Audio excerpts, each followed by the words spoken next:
میں اپنے فکر کا خلاصہ آج آپ کی خدمت میں پیش کروں گا، وہ میرا اس سلسلہ اجتماعات کے اعتبار سے الوداعی تحفہ ہوگا۔ اب میں آغاز کر رہا ہوں۔ پہلی بات، اس سبب میں 3 باتیں مجھے کہنی ہیں۔ سب سے پہلی بات یہ کہ زندگی کی سب سے بڑی حقیقت موت ہے۔ ہم بلائے رکھتے ہیں، اپنے ذہن سے اسے دور رکھتے ہیں، لیکن واقعہ یہ ہے کہ زندگی کی سب سے بڑی حقیقت موت ہے۔ خدا کے منکر پیدا ہوئے ہیں، لیکن موت کا انکار کرنے والا بھی کوئی پیدا نہیں ہوا۔ اس لیے میں نے آیت آپ کو سنائی، کل نفس ذائقۃ الموت، ہر سی نفس کو موت کا مزہ چکھنا ہے، ہر جاندار کو موت کا مزہ چکھنا ہے۔ ثم الینا ترجعون، پھر ہماری طرف لوٹا دیے جاؤ۔ تو زندگی کی سب سے اہم حقیقت موت، اور موت کے بعد رجوع اللہ، آخرت، یہ سب سے بڑی حقیقت ہے۔ ایک حقیقت سب مانتے ہیں، سب جانتے ہیں، دوسری حقیقت کے اوپر پردہ پڑا۔ میں نے اس اعتبار سے نوٹ کیا، یہ الفاظ قرآن میں 3 مرتبہ ہے، کل نفس ذائقۃ الموت، ہر جاندار کو موت کا مزہ چکھنا ہے۔ انبیاء اس سے مستثنا نہیں رہے، رسول اس سے مستثنا نہیں رہے، اولیاء اللہ مستثنا نہیں رہے۔ وقتی طور پر استثناء حضرت عیسیٰ کا ہے کہ ابھی وہ زندہ ہے، لیکن عیسیٰ یاتی علیہ الموت، حضور نے فرمایا عیسیٰ تبھی موت آئے گی جب دوبارہ آئیں گے، زمین پہنچیں گے، پھر اس کے بعد اوپر موت وارد ہوگی، ان کی نماز جنازہ پڑھی جائے گی، انہیں دفن کیا جائے گا وضو سے پہلے، شادی بھی کریں گے، اولاد بھی ہوگی۔ باقی تو یہ ہے کہ کل نفس ذائقۃ الموت، سب کو موت کا مزہ چکھنا ہے۔ عیسیٰ بھی بالآخر اس سے مستثنا نہیں رہے، بلکہ قرآن میں ایک جگہ کہا گیا ہے فَإِن مِتَّ فَهُمُ الْخَالِدُونَ، کیا ہے نبی، اگر آپ کا انتقال ہو گیا تو یہ کیا ہمیشہ رہیں گے؟ کون ہے دنیا میں جو ہمیشہ رہے؟ انتقال تو ہونا، آپ کا بھی ہونا ہے۔ اِنَّكَ مَيِّتٌ وَإِنَّهُمْ لَمَيِّتُونَ، یہ تو مختصر ترین الفاظ تھے۔ اس سے آگے بڑھیے، سورہ انبیاء میں فرمایا كُلُّ نَفْسٍ ذَائِقَةُ الْمَوْتِ وَنَبْلُوكُمْ بِالشَّرِّ وَالْخَيْرِ فِتْنَةً وَإِلَيْنَا تُرْجَعُونَ، ہر جاندار کو موت کا مزہ چکھنا ہے، اور اس سے پہلے پہلے ہم تمہیں آزماتے رہیں گے، خیر کے ذریعے بھی، بھلائی دے کر، صحت دے کر، دولت دے کر، اولاد دے کر، شہرت دے کر، اور برائی کے ذریعے سے بھی، تنگدستی دے کر، بے عزتی دے کر، اہانت دے کر، ذلت دے کر، وَإِلَيْنَا تُرْجَعُونَ، اور پھر ہماری طرف لوٹائے جاؤ گے۔ یہ وہ دوسری حقیقت جو میں نے کہا کہ جس پر پردہ پڑا ہوا ہے، بہت بڑا پردہ۔ لوگ یہی سمجھتے ہیں کہ یہی دنیا کی زندگی ہے۔ قرآن کہتا ہے ان الدار الآخرۃ لہی الحیوان لو کانوا یعلمون، یہ تو آخرت پر یہ زندگی ہے جو اصل زندگی ہے، کاش کہ انہیں معلوم نہ تھا۔ اس سے بھی زیادہ تفصیل سے یہ آل عمران میں آئی ہے، کل نفس ذائقۃ الموت وانما توفون اجورکم یوم القیامہ، ہر جاندار کو موت کا مزہ چکھنا ہے، اور پھر تمہیں پورا تمہارا اجر اور بدلہ دے دیا جائے گا قیامت کے دن۔ فمن زحزح عن النار وادخل الجنة فقد فاز، جو کوئی آگ سے بچا لیا گیا اور جنت میں داخل کر دیا گیا وہ تو کامیاب۔ اللہم ربنا اجعلنا منہم، اللہم ربنا اجعلنا منہم، اللہم ربنا اجعلنا منہم۔ وما الحیات الدنیا الا متاع الغرور، اور دنیا کی زندگی تو سوائے دھوکے کے سامان کا کچھ نہیں۔ دھوکہ کس معنی میں؟ یہ تمہیں اصل زندگی سے غافل کر دیتی ہے۔ تم کہیں سفر پر جا رہے تھے، تمہارا کہیں گھر تھا، تمہیں واپس آنا تھا، تم راستے ہی میں کسی دلچسپی میں ایسے مگن ہوئے کہ گھر بار سب بھول گئے۔ یہ تو تمہارا عارضی سا سفر تھا، تم نے اسی کو اپنی منزل بنا لیا، اپنا ٹھکانہ بنا لیا، تو دھوکہ دیا اس نے تمہیں۔ ویسے دنیا کی زندگی دھوکہ نہیں ہے، بڑی حقیقت ہے، اس لیے کہ حضور نے فرمایا انما الدنیا مزرعۃ الآخرہ، یہ دنیا آخرت کی کھیتی ہے، یہاں بو گے تو وہاں کاٹو گے، یہاں کچھ کمائی کرو گے تو وہاں اس کا بدلہ ملے گا۔ اس اعتبار سے دنیا بہت بڑی حقیقت ہے، ایک ایک لمحہ بہت بڑی دن کی ہے۔ لیکن اگر یہ دنیا تمہیں آخرت سے غافل کر دے تو اس سے بڑا دھوکے باز ہو کوئی۔ یہ اصل دجال ہے۔ میں نے تقریباً 60 برس کی عمر کو جب میں پہنچا تھا تو موت کا انتظار شروع کر دیا تھا۔ میرے قریبی احباب کو معلوم ہے، میں کہتا رہا، یہ بھی کہتا رہا کہ بھائی میں اپنے حصے کا کام کر چکا، جتنی صلاحیت اللہ نے دی تھی، جتنی بھی میرے اندر استعداد تھی، میں اس کو بھرپور طریقے پر استعمال کرے گا۔ دم واپسی برسرے راہ ہے عزیز و اب اللہ ہی اللہ ہے، یہ میرا معاملہ رہا ہے 60 برس کی عمر سے۔ اس کے بعد اللہ نے مزید 14 برس دیے ہیں۔ یہ نافلۃ اللہ کے درجے میں کہتا ہوں، اس کا اللہ کا عقل خصوصی ہے، نفل ہے، ہمیشہ کہتا رہا۔ مصنون زندگی تو 61 برس ہے ہمارے حساب سے۔ علامہ اقبال کے بارے میں سنا ہے کہ رویا کرتے تھے کہ میری عمر حضور کی عمر سے زیادہ کم ہے، وہ 6 مہینے کم ہی رہی ہے حضور کی عمر سے۔ جو حضور کی عمر تھی وہی حضرت ابوبکر کی، وہی حضرت عمر کی، وہی حضرت علی کی۔ ہاں، حضرت عثمان 82 برس کی عمر ہے ماشاءاللہ۔ تو یہاں کے مجددین میں سے وہی عمر حضرت شیخ احمد سرندی کی، وہی شاہ ولی اللہ دہلوی کی۔ ہاں، شیخ عبدالحق محدث دہلوی رحمۃ اللہ علیہ 82 برس کی عمر۔ لیکن یہ میں کہا کرتا تھا مصنون عمر تو 61 برس ہے، جسے ہم 63 کہتے ہیں وہ اصل میں ہمارے حساب سے 61 بنتا۔ وہ 63 قمری ہے، جو 9 دن کم ہے قمری سال جو ہے وہ شمسی سال سے۔ بہرحال میں اس وقت سے منتظر تھا، لیکن جو بھی وقت اللہ نے دیا ہے اللہ کا شکر ہے، وہ مفید کاموں میں لگا ہے۔ ان میں خاص طور پر میں سمجھتا ہوں کہ اللہ کا مجھ پر سب سے بڑا احسان، اور مجھے پر نہیں، بہت بڑے پیمانے پر لوگوں پر جو احسان ہوا ہے، وہ میرا 1998 کا دورہ ترجمہ قرآن ہے جو کراچی میں ہوا تھا۔ 1998 کے مارچ میں میرا بڑا آپریشن ہوا، دونوں گھٹنے تبدیل کیے گئے، لیکن 98 کے آخر میں، حالانکہ میں چل نہیں سکتا تھا، کراچی میں مسجد جو ہے اونچی ہے، دوسری منزل پر ہے، تو خاص ریمپ بنایا گیا جس کے ذریعے میں ویل چیئر پر مجھے لے جایا جاتا تھا۔ میں وہ کر گیا۔ اس طرز کی گزشتہ چند سالوں سے پوری دنیا میں جو گونج ہوئی ہے اللہ کے فضل و کرم سے، اللہ کا کوئی حکمت خداوندی اس کے ساتھ وابستہ ہے۔ اس میں میرے کسی کام کو دخل نہیں ہے، میری کسی کوشش کو دخل نہیں ہے۔ میں نے تو جو درس میں دیتا آ رہا تھا سن 85 سے دورہ ترجمہ قرآن، البتہ یہ کہ ہے، یہ بات ضرور ہے کہ میں نے محسوس کیا تھا کہ سن 98 کے اس درس میں دورہ ترجمہ قرآن سے مجھے خصوصی انشراح حاصل۔ میری ساری گفتگو کا حاصل کیا ہے؟ دیکھیے، نظریاتی تحریکوں کا تعلق اشخاص سے نہیں ہوتا، ٹھیک ہے، کوئی اس کا داعی ہوتا ہے، کوئی اس کا مؤسس ہو جاتا ہے، کوئی اس کا آغاز کرنے والا ہوتا ہے، لیکن نظریاتی تحریک افراد سے وابستہ نہیں۔ افراد آتے چلے جاتے ہیں اپنا حصے کا کام کر کے، جس کو جتنا مقدر ہے، جس کی جتنی اللہ تعالیٰ کی طرف سے توفیق ہے، وہ اپنا کام کرے گا، چلا جائے گا۔ یہ چمن یوں ہی رہے گا اور ہزاروں جانور اپنی اپنی بولیاں سب بول کر اڑ جائیں گے۔ مبارک ہے وہ لوگ جنہیں قرآن کی بولی بولنا نصیب ہو جائے۔ بَإِنْ يَحْسَبُ أَنِّي مِنْهُمْ، مجھے گمان ہے، اللہ کا فضل ہے کہ میں ان میں سے ہوں، میں نے قرآن کی بولی بولی ہے، اور قرآن مجید کو جیسا کہ وہ ہے ایز اٹ از،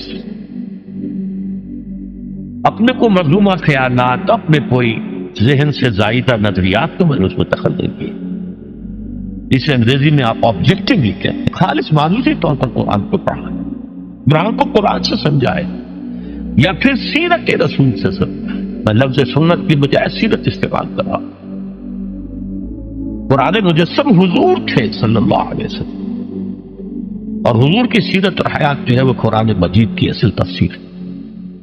یہ حقیقت بھی بہت کم لوگوں کے لیے ہے۔ وہ احادیث کا نام تو لیتے ہیں، احادیث بھی ہیں، سیرت میں تو احادیث ہی سے میں ملتی ہے، لیکن میں خاص طور پر سنت یا حدیث کی بجائے سیرت کر سکتا۔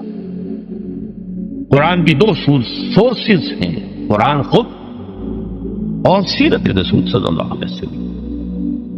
بہرحال انشاءاللہ العزیز یہ کام بڑھے گا، چلے گا، یہ میں ابھی بات میں عرض کروں. دوسری بات جو میں نے آیت پڑھی آپ کو، وَمَن نُعَمِّرْهُ نُنَقِّصُ فِي الْخَلْقِ أَفَلَا يَعْقِلُونَ. بہت بڑی حقیقت زندگی کی یہ بھی ہے. اس کی ہم عمر زیادہ کر دیتے ہیں، اس کی خلقی صلاحیتوں میں کمی کر دیتے ہیں. موٹی بات ہے، بڑھاپا آئے گا، ہمیشہ کی مانی ہوئی بات ہے. اگرچہ جوانی میں آدمی بڑھاپے کا تصور نہیں کرتا، لیکن بڑھاپا آنا ہے، یہ بھی ایک حقیقت ہے موت کی طرح. غالب نے کہا تھا مزمحل ہو گئے قوائے غالب، اب عناصر میں اعتدال تھا. ایک صاحب نے مجھے شعر سنایا تھا، ابراہیم صاحب سے ٹونک کے رہنے پر. ذوق پیری بڑھ گیا، جوش جوانی گھٹ گیا، اب عصا بنوائیے نخل تمنا کاٹ کر. یہ تمنائیں جو ہے طول العمر نے کاٹو. اب کئی جوانی امنگوں والا کھڑ گیا، اور یہ جو تمناؤں کا پودا ہے اس میں سے لکڑی لے کر عصائے پیری بنوا لیجیے. اب بڑھاپے کے لیے ایک عصا نکال. بڑا پیارا شعر ہے. ذوق پیری بڑھ گیا، جوش جوانی گھٹ گیا، اب عصا بنوائیے نخل تمنا کاٹ. ابھی 2-3 دن ہوئے ہیں یہاں پر جو خانہ فرہنگ ایران ہے اس کے ڈائریکٹر آئے تھے، انہوں نے فارسی کا ایک شعر سنایا، بڑا پیارا شعر ہے. در جوانی گفت کہ شعر شعر است اگرچہ پیر بود. جوانی میں یہ کہا کرتا تھا کہ شعر تو شعر ہی ہوتا ہے، چاہے بوڑھا ہو جائے، بوڑھے ہونے سے اس میں کیا فرق ہو جائے. شعر شعر است اگرچہ پیر بود. کیوں میں پیری رسیدم، جب میں خود پیری اور بڑھاپے کو پہنچ گیا دیدم، تو مجھے یہ بات نظر آئی پیر پیر است گرچہ شعر بود. بوڑھا بوڑھا ہی ہوتا ہے چاہے وہ شعری کیوں نہ ہو. تو یہ بڑھاپا جو ہے یہ زندگی کی دوسری بڑی حقیقت ہے. اس کا ایک اثر تو سب کو معلوم ہے، قوائے غالب جو میں نے کہا، بڑھاپے کا عام نتیجہ جسمانی ضعف، سب جانتے ہیں. لیکن مجھ پر اور کچھ اور لوگوں پر بھی خاص طور پر اس کا جو ایک اثر ہوتا ہے، یہ مجھ پر ہوا ہے، وہ ہے یادداشت کی کمزوری. اور یہ میں کئی سال سے محسوس کر رہا ہوں، کئی سال سے محسوس. میری پرانی یادداشت بڑی مضبوط ہے، قوی ہے، اس میں کہیں کوئی کمی نہیں. لیکن ریسنٹ پاس کی چیزیں جو ہے، پچھلے 5-6 سال کے واقعات مجھے یاد نہیں رہتے. اشخاص سے ملنا ہوں اور دیکھ کے پہچان لیتا ہوں، کئی بار ملاقات ہوئی، نام یاد نہیں آتا. تاریخیں اور اشخاص کے نام کے اعتبار سے تو خاص طور پر کئی سال سے میری جو میموری ہے وہ امپیئرڈ ہے. اور میں محسوس کرتا رہا ہوں کچھ عرصے سے کہ این تقریر کے دوران محسوس ہوتا بلیک آؤٹ ہو گیا، اور مجھے سلسلہ کلام جوڑنے کے لیے سوچنا پڑا. بعض اوقات 1000 کروڑ مرتبہ بولے ہوئے الفاظ غائب. اب چاہے کتنا ہی زور لگا لوں وہ لفظ یاد نہیں آئے گا. ہاں تھوڑی دیر کے بعد سب بہت یاد آ جائے گا. میری اس آپریشن سے چند کچھ عرصے پہلے تک جو میری تقریریں یہاں ہوئی، میں بہت سے لوگوں نے نوٹ کیا، میری تقاریر میں وہ روانی نہیں رہی تھی. وہ جو کراس ریفرنسز آیا کرتے تھے، اس کی بنا پر ایک مولانا عبد الکریم پاریک صاحب تھے ناگپور کے، انڈیا کے، مولانا علی میاں کے، وہ خلفاء میں سے. انہوں نے تفسیر لکھی قرآن، وہ ایک مرتبہ لاہور آئے تھے، تو اسے بھی ملاقات ہوئی، میرا ٹیکسٹ میں سنا. پھر یہاں وہ ایک دینی ادارے میں گئے، وہاں میرے خلاف باتیں ہو رہی تھی. تو انہوں نے کہا بھائی اس شخص کی کیا بات کرتے ہو؟ اس کے سامنے تو معلوم ہوتا ہے کہ قرآن کھلا ہوا ہے، جہاں سے چاہے لے لے. پھول کھلے ہیں گلشن گلشن، لیکن اپنا اپنا دامن، تو کیا بات کر رہے ہیں اس کی؟ عبد الکریم پاریک صاحب کی وہ جو تقاصر تھا وہ صحیح تھا، کراس ریفرنسز کا آنا. القرآن یفسر بعضہ بعضا، اس میں بہت کمی آ گئی۔ بہرحال اس کے علاوہ تیسری چیز ہوتی ہے بڑھاپے میں ریزسٹنس کی کمی کی وجہ سے عوارض۔ بلڈ پریشر کا میں مریض ہوں اور کوئی 25 برس سے، شوگر کا میں مریض ہوں اور کوئی 5 برس سے ہوں۔ ایک خاص برس جو اس پر آیا ہے آج سے 4 سال پہلے، اس کی ایک تاریخ ہے۔ یہ جو امراض دماغی کے ماہرین ہیں یہ کہتے ہیں کہ ایک مرض ہے بائی پولر ڈپریشن۔ انسان میں کبھی تو انشراح ہوتا ہے، ایکٹیویٹی ہوتی ہے، سوچتا ہے اور ایکٹیو کرنے کے لیے، گفتگو کے لیے، بھاگ دوڑ کے لیے طبیعت میں آمادی ہوتی ہے۔ کبھی وہ بجھ سا جاتا ہے، کبھی وہ حرکت کرنے کو جی نہیں چاہتا، پڑا رہے کسی کونے میں، سو جائے۔ تو یہ بائی پولر معاملہ کہلاتا ہے، یہ ویو چلتی ہے۔ اچھا یہ ہے ہر انسان میں، جسے ہم عام طور پر کہتے ہیں موڈ آف ہے بھائی میرا، مجھ سے باتیں۔ یہ موڈ کا آف ہو جانا، آن ہو جانا، یہ عام آدمی میں بھی ہوتا ہے۔ لیکن جو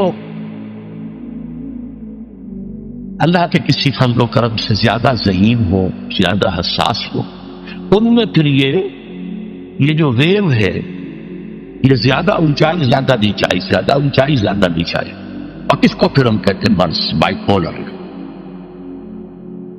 یہ ہمارا خاندانی مرض ہے۔ والد صاحب کا تھا تو تھا، بڑے بھائی اظہار احمد صاحب کو ہوا، میری بڑی ہمشیرہ کو ہوا۔ عام طور پر اس کی عمر ہوتی ہے اور ہوتی تھی 3 تجربے مجھے ہیں۔ والد صاحب کو 13 برس میں نے اٹینڈ کیا ہے اس بیماری میں، سن 52 سے 65 تک جب کہ ان کا انتقال ہوا۔ یہ عام طور پر شروع ہوتا ہے 50 برس کے لگ بھگ۔ میری عمر جب 50 برس کے لگ بھگ ہوئی تو مجھے کئی مرتبہ محسوس ہوا کہ میری تقریر کے دوران سوئچ آف ہوتا ہے۔ ایک مرتبہ سن 70 میں میری یادداشت کئی گھنٹوں کے لیے بالکل ضائع، اس کا میں نے تذکرہ کیا ہوا، میری کتاب ہے حساب کم و بیش، جو کیفیت من پر گزری تھی، جس کرب کے عالم میں وہ چند گھنٹے پر گزرے تھے، میں انہیں الفاظ میں بیان نہیں کر سکتا۔ آپ بھی خراب ہے، نہ ابتدا کی خبر ہے نہ انتہا معلوم، کچھ بھی نہیں۔ میں جب 50 برس کا ہوا اور یہ ایک مرتبہ مجھے جھٹکے لگے مسجد صبر آباد کے اندر، تو میں نے ڈاکٹر رشید چودھری صاحب سے، وہ میرے والد صاحب کی بیماری رہے تھے، میں نے ان سے کہا کہ یہ ڈینجر زون میں داخل ہو گیا۔ ان کا نہیں، آپ کو یہ نہیں ہوگا، اس لیے کہ آپ اللہ کے کتاب کی خدمت کر رہے ہیں۔ تو ان کی یہ بات پارشلی ٹروتھ نکلی کہ 70 برس کی عمر میں مجھ پر یہ 20 برس اللہ تعالیٰ نے مجھے اس میں ایک بونس دے دیا۔ 70 برس میں ظہور ہوا، اس کا ایکسائٹنگ کاز بنا ہے افغانستان میں جو حادثہ ہوا طالبان کے ساتھ۔ اتنا صدمہ مجھے تھا، ایک دم بیٹھ گیا، ایک دم بیٹھ گیا۔ یہ چیز جو ہے ابھی کنٹینیو کر رہی ہے بائی پولر، اس کے لیے میں دوا بھی لے رہا ہوں۔ البتہ اس معاملے میں میری ایکسائٹمنٹ جو ہے زیادہ اوپر چلے جانا، یہ صرف ایک بار ہوا اللہ کے فضل و کرم سے، زیادہ جو ہے وہ اس بروڈنگ، بس غور کرتے رہنا، بیٹھے رہنا، لیٹے رہنا، وہ جس کا نقشہ حضور کے بارے میں کھینچا گیا ہے، یا ایھا المدثر یا ایھا المزمل، اے کمبل میں لپٹ کر لیٹنے والے اور اے لحاف میں لپٹ کر لیٹنے والے، قم فانذر قم اللیل الا قلیلا، وہ ایک کیفیت ہوتی ہے۔ اور سورۃ الانشراح اور سورۃ الضحیٰ کی جو تفسیر مولانا پانی پتی رحمت اللہ علیہ، ثناء اللہ پانی پتی رحمت اللہ علیہ نے لکھی ہے، اس میں اس کا ذکر بڑی تفصیل سے، یہ 2 صورتیں اسی سے متعلق ہیں۔ تصوف کی اصطلاح میں اسے کہتے ہیں قبض اور بسط۔ کبھی قبض ہوتا ہے، اندر سے گویا کہ بندش لگ گئی ہے، کیوں ہو گیا کہ پتہ نہیں، کچھ کام کرنے کو جی نہیں چاہ رہا، اور کبھی بسط ہوتا ہے، طبیعت اور مزاج کھلا ہوا ہے، گفتگو کر کے بھی لطف آ رہا۔ یہ قبض اور بسط اسی کے لیے پھر آیا ہے الم نشرح لک صدرک، یہ انشراح، بسط جو ہے وہ انشراح۔ بہرحال ایک میرا مرض جو ہے وہ یہ ہے، اس دوران میں بہت سے دوسرے امراض نے آ کے ڈیرے ڈالے۔ کئی مہینے تک ایسی سخت کھانسی رہی مجھے کہ ہر کھانسی کے باؤنڈ کے بعد مجھے تھوڑی دیر کی بے ہوشی ہو جاتی تھی۔ ایک مرتبہ اسی طرح کے معاملے میں غسل خانے میں گرا ہوں، سنکوپی اسے کہتے۔ پھر ایک دفعہ ایٹریل فبریلیشن، دل نے مجھے آج تک کچھ نہیں کہا، بیچارے نے کچھ نہیں کہا، لیکن اسی عرصے کے دوران میں یہ ڈپریشن جو بہت زیادہ شدید تھی، ایک دفعہ دل بھی گھبرا لینا، اور اسے فبریلیشن کہتے ہیں، بجائے اس کے کہ یوں حرکت کرے شروع کر دیتے ہیں، اسے فبریلیشن کہتے ہیں۔ اس طرح میری جو بائی پولر ذہنی اور نفسیاتی اور جذباتی کیفیت کے جینز مجھے وراثت میں ملے تھے پیدائشی طور پر، ایسے ہی میری کمر کی تکلیف کے بھی بیج جو ہیں وہ 30-35 سال پہلے پڑے تھے۔ مسجد خضرہ ثمر آباد میں میرا درس ہفتے اتوار کی صبح کو ہوتا تھا، 2 گھنٹے 2.5 گھنٹے عام طور پر، کبھی کبھی 3 گھنٹے، پھر شام کو عصر کے بعد، پھر عشاء کے بعد، پھر دوران ہفتہ ہر روز شام کو مغرب کے بعد، اور جمعے کے روز خطاب جمعہ اور اس کے علاوہ درس۔ اور یہ سب کے سب میں چوکڑی مار کر یا زمین پر بیٹھ کر یا کسی چوکی پر بیٹھ کر درس دیتا تھا، کمر آگے جھکی رہتی تھی۔ ظاہر بات ہے کہ اس کے کچھ نہ کچھ جو بھی فزیکل اثرات ہیں وہ پیدا ہونے تھے۔ اس زمانے میں مجھ سے مولانا جعفر شاہ پھلواری رحمۃ اللہ علیہ اور شیخ سلطان میں جماعت اسلامی کے امیر رہے تھے، دونوں نے ایک بات کہی تھی کہ انگریزی محاورہ تو یہ ہے کہ کینڈل کو دونوں سائڈز پر برن نہ کرو، don't burn your candle both the sides, لیکن آپ کا معاملہ تو یہ ہے کہ دونوں سائڈز کے علاوہ درمیان میں سے بھی جلا رہے ہیں۔ لیکن ظاہر بات ہے کہ ایک شوق، ایک لگن، ایک دھن، ایک کام کی بنیاد ڈالنا آسان بات نہیں ہوتی۔ میں لگا رہا، ریڑھ کی ہڈی میں درد ہوتا تھا کمر میں، جسے لوگ بیک پین کہتے ہیں، کوئی دوائیاں کھا لی، کوئی پین کلرز کھا لیے، لیکن یہ کہ اس سے خاص طور پر جو کمر کا نچلا حصہ ہے، اس کے جو گہرے ہیں اور ان کے مابین جو انٹرورٹیبرل ڈسک ہوتی ہے، اسپیس ہوتی ہے، وہ نیرو ہوئی اور ڈسک جو ہے ڈیجنریٹ ہونا شروع ہوئی۔ تکلیف بڑھتی چلی گئی، کام بھی چلتا گیا۔ پہلا ایکیوٹ حملہ مجھ پر ہوا ہے 1985 میں۔ سارے اسباب تو اندر موجود تھے، لیکن ایک ایکسائٹنگ کاز، فوری سبب یہ بن گیا کہ شکاگو سے لاہور تک کا سفر میں نے کیا اور اس میں 30 گھنٹے مجھے مسلسل بیٹھنا پڑا۔ شکاگو سے لندن، لندن ہیتھرو ایئرپورٹ پر 6-7 گھنٹے انتظار، پھر وہاں سے اسلام آباد، اسلام آباد میں انتظار، لاہور کی فلائٹ۔ اس سے یہ ہے کہ اس قدر شدید تکلیف ہوئی کہ رکوع میں جانا مشکل، رکوع سے اٹھنا اس سے بھی زیادہ مشکل، جھکنا جو ہے، چلنا بہت مشکل۔ 12 ادویات وغیرہ کھانی اور اس کے ذریعے سے اس میں کورٹیسون کا استعمال بھی کرتا رہا اور کام چلتا رہا۔ اچانک میں گیا کراچی کے دورے پر، تو وہاں جو شکل پھر پیدا ہوئی تھی 1985 میں، 4-5 دن جس حالت میں گزرے ہیں، میں اس کا اب بھی تصور کرتا ہوں تو کانپ جاتا ہوں۔ شدید تکلیف، کسی کا چین نہیں۔ اس کا معاملہ خاص طور پر دوہرا اس لیے ہو گیا تھا، میں وہاں مہمان تھا سید سراج الحق صاحب کا، محترم کا۔ اب ظاہر بات ہے میری وجہ سے انہیں جسمانی تکلیف بھی ہو رہی تھی، جس میں مشقت ہو رہی تھی، کوفت ہو رہی تھی۔ بہرحال وہاں سے مجھے لاہور پھر لایا گیا ہے ایک اسٹریچر پر، PIA کی 3 سیٹوں کے اوپر اسٹریچر لگا، اس پر میں آیا۔ یہاں آ کر کچھ انویسٹیگیشن کی، کچھ کورٹیسون انجیکشن لگے، تو اس طریقے سے وہ بات کچھ دب گئی۔ مشورہ کیا، ڈاکٹر بشیر صاحب جو سرجن ہوتے تھے، انہوں نے کہا آپریشن آپ نے کرنا ہے، اگرچہ معاملہ تو خراب ہے اور یہ 3 موروں کے درمیان جو ہے معاملہ وہ کافی تشویشناک ہے، آپریشن میں کرائے، ادویات وغیرہ سے، کچھ ایکسرسائز سے کام چلائے۔ اس وقت تک ابھی MRI ایجاد نہیں ہوا تھا، CT اسکین ہوتا تھا، وہ کروایا تو معلوم ہوا کہ نمبر 4 اور 5 اور S1 یہ 3 موریں جو ہیں ان کے درمیان کی ڈسک جو ہے وہ تقریباً ڈیجنریٹ ہو چکی ہے۔ بہرحال اس کے بعد بھی اللہ کا فضل ہوا، کام چلتا رہا۔ سن 91 سے مجھے گھٹنوں کی درد کی تکلیف شروع ہوئی تو میں نے پین کلر زیادہ سٹرونگ کھانے شروع کیے. اس سے یہ درد بھی دب گیا، معلوم ہوا ہے ہی نہیں، کمر میں کچھ ہے ہی نہیں.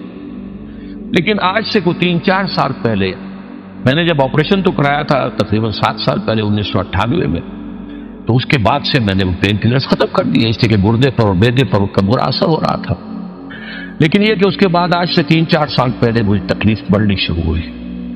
کھڑے ہونا مشکل ہو گیا، چلنا مشکل ہو گیا، کھڑے ہو کے تقریر کرنا موقوف ہو گیا. عام طور پر چلنا ہوتا تھا تو ویل چیئر کے اوپر. یہ بات آگے تک بڑھی نہیں. سن 5 کے آغاز میں تکلیف جو ہے یہ زیادہ بڑھی تو پھر MRI کرایا گیا. اس سے معلوم ہوا کہ اب 3 نہیں 4 مہرے انوالوڈ ہیں، L3 L4 L5 S1، اور صورتحال بہت تشویشناک کہ آپریشن جو ہے وہ لازمی ہے. لیکن کچھ خوف تھا آپریشن کا، کچھ لوگ بھی ڈراتے تھے. ٹال بٹول سے میں کام لیتا رہا، وہی دوائیں وغیرہ، پھر کچھ جدید قسم کے ٹونے ٹوٹکے بھی ٹرائی کیے، کچھ ہومیوپیتھی بھی ٹرائی کی. لیکن یہ کہ درد بڑھتا چلا گیا، مرض بڑھتا گیا جو دوا کی. اچانک یہ آج سے 4 مہینے پہلے حادثہ ہو گیا. بہت شدید درد کی کیفیت تھی اور 3-4 روز سے میرا مسجد میں آنا بھی موقوف تھا، اور میں وضو بھی نہیں کر سکتا تھا، بلکہ تیمم ہی سے نماز بستر پر پڑھ رہا تھا. لیکن ہوائی ضروریات کے لیے گیا میں باتھ روم. وہاں میں کھڑا ہی تھا ابھی کہ میرا بایاں گھٹنا ایک دم بیٹھ گیا، بینڈ ہو گیا اور میں گر گیا پیچھے. اس کا مطلب کیا ہوا کہ یا تو کوئی جو ہے وہ پیرالائسس ہو گیا ہے یا کوئی اور اس قسم کا حادثہ ہو گیا ہے. تو اب یہ ایمرجنسی کی پوزیشن بن گئی اور جو آپریشن ہے وہ فوری طور پر لازمی ہو گیا. یہ آپریشن ہے میرا جو 19 نومبر کو سرجی میڈ ہاسپٹل میں ہوا اور ڈاکٹر عامر عزیز صاحب نے کیا. ان کا تھوڑا سا تعارف یہ ہے کہ یہ میرے بیٹے ڈاکٹر عارف رشید کے کلاس فیلو ہیں. اس اعتبار سے میرا ادب اور احترام ایسے ہی کرتے ہیں جیسے اپنے والد کا. پھر یہ کہ وہ بہت ہی نیک اور دیندار آدمی ہے، بہت اچھی داڑھی ان کے چہرے پر ہے، وہ چہرہ مزین ہے. اس کے علاوہ یہ کہ وہ 1 ایئر کورس ہمارے یہاں سے قرآن اکیڈمی سے کر چکے ہیں. افغان جہاد وغیرہ میں ان کا بڑا ایکٹیو رول رہا. 3-4 مہینے FBI کے انڈر انٹروگیشن رہے، یہ سب کو معلوم ہے. بہرحال انہوں نے آپریشن کیا 19 تاریخ کو نومبر کی، اور الحمدللہ کہ یہ آپریشن ہر اعتبار سے کامیاب رہا. میں یہاں علی رؤوس الاشہار شکریہ ادا کرنا چاہتا ہوں ڈاکٹر عامر عزیز کا. انہوں نے کوئی اپنی آپریشن فیس تو درکنار، ہاسپٹل کے سارے چارجز بھی اپنی جیب سے ادا کیے. ایک پیسہ مجھے خرچ نہیں کرنے دیا میرے کہنے کے باوجود، اسراف کے باوجود. بلکہ میرے وہ ریڑھ کی ہڈی کے منکوں کے دونوں طرف جو پلیٹیں ڈالی گئی ہیں میٹلک، ظاہر بات ہے کہ وہ بہت قیمتی ہوں گی، تو پھر عام لوہا تو نہیں ہوتا، اس کے پیسے بھی اپنی جیب سے ادا کیے. زیادہ سے زیادہ جو ہے وہ جو ایڈیشنل دوائیوں کی ضرورت ہوتی تھی وہ ہم بازار سے منگاتے تھے. ہمارا خرچ اس پر ہوا ہے، ورنہ ایک پیسہ انہوں نے خرچ نہیں ہونے دیا. آپریشن سے میں بہت جلد جو ہے نکل کے آ گیا. آپریشن کے فوراً بعد مجھے پتہ ہی نہیں چلا کہ درد نام کی بھی کوئی شے ہوتی ہے. کوئی اتنی انہوں نے پین کلرز وغیرہ دیے ہوئے تھے. بہرحال یہ کہ اس کے بعد جب میں گھر پہ منتقل ہوا ہوں، اب وہ بھی ظاہر بات اسٹریچر پر آیا تھا، تو یہاں آ کر کچھ نہ کچھ درد تھوڑا بہت جو ہے وہ شروع ہوا، پین کلرز کم ہوئے، اور یہ خاص طور پر فزیو تھراپی ایکسرسائز جو ہے وہ تجویز کی گئی تھی کہ اور کوئی علاج نہیں ہے. یہ فیصلہ تو ہو گیا تھا کہ یہ اس معنی میں پیرالائسس نہیں ہے، فالج نہیں ہے. نہ تو یہ ہے کہ کوئی دماغ کی شریان پھٹنے کی وجہ سے ہوا ہے جسے سٹروک کہتے ہیں، اور نہ ہی کوئی نرو کٹی ہے. البتہ کوئی نرو کچلی گئی ہے، لیکن اب اس کچلے جانے کی کیفیت سے دوبارہ اس کو اپنے نارمل فنکشن کو ریزیو کرنے میں وقت لگے گا، اور اس کے لیے جو ہے فزیکل ایکسرسائز، پٹھوں کی مضبوطی جو ہے یہ بہت ضروری ہے. چنانچہ وہ ہوتا رہا. پہلے بہت ریگولرلی آتی رہے، وہ بھی ڈاکٹر عامر عزیز صاحب کے اسسٹنٹس تھے جو آتے رہے اور بغیر کسی فیس کے وہ آئے ہیں. وہ پہلے متواتر آتے تھے، پھر وقفے سے آتے رہے، اور انہوں نے بھی اپنی کوئی فیس نہیں لی. بہرحال اب صورتحال یہ ہے کہ میں رفتہ اس کامل معذوری کی کیفیت سے نکل کر نیم معذوری کی کیفیت میں آ گیا ہوں. واکر کی مدد سے چل بھی رہا ہوں، اور اب میں نے مسجد کے لیے بھی وہ جو میرے لیے سیڑھیاں کبھی بنی تھیں جبکہ میرے گھٹنوں میں شدید درد تھا، چھوٹے چھوٹے سٹیپس ہیں ان کے، ان میں ایک طرف ریلنگ تھی، دوسری طرف بھی ریلنگ لگوا کر اب میں آسانی سے الحمدللہ مسجد میں جا رہا ہوں، 5 وقت کی نماز پڑھ رہا ہوں. اور جیسا کہ میں نے شروع میں کہا ہے، یہاں آنا مجھے بہت ہی پہاڑ